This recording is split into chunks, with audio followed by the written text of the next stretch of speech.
तर माझ्या भावानं मी तुमचा आवडता स्पायडर खेकड भाई आवडता काय सारखं ते माझ्या तोंडातच बसलं त्यामुळं आवडता ना आवडता वॉट एव्हर भाई. सकाळ आजपासून मेडिटेशन चालू केलं. आता मी काय बोलणार नाही, मी हे चालू केलं ते चालू केलं बोललोय. आय नो की मी बोललोय, पण भाई मी आता सांगणार नाही कारण की भाई उगाच बोलणार आणि परत ते नाही होणार, त्यापेक्षा नाहीच बोलणार. सो मग सकाळी आवरलं वगैरे आणि भाई आतापासून मी जे माझे काय आणलेलं सगळं होतं ना लावाय बिवायचं ते सगळं लावायला सुरुवात केले. माझा मग मी डेस्क वगैरे सगळं साफ केलं कारण की भाई माझी गोष्ट आहे, मी तिथं बसतो त्यामुळे मला साफ केलं पाहिजे. उगाच सगळ्यांना कशाला म्हणजे आईत खाऊ व्हायचं, कारण की एकदा सवय लागली ना सगळ्यांनी करून त्याची, मग मी सारखा त्यांच्यावरती अवलंबून होईल परत. मग मी गिझर वगैरे सगळं ते आहे ना सोलर वगैरे ते चालू केलं.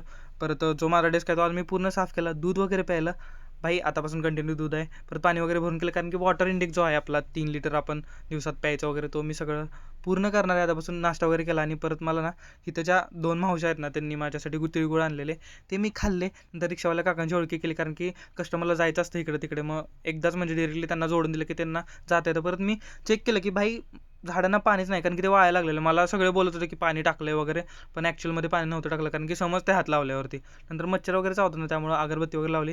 नंतर 104चा जो बाथरूमचा जो लॉकचा प्रॉब्लेम होता तो आज सॉल्व्ह झाला आहे पूर्णपणे. त्यामुळे आता काही कस्टमर तिथं म्हणजे ती रूम आम्ही देऊ शकतो. परत संध्याकाळी सुद्धा मेडिटेशन केलं झोपायचं.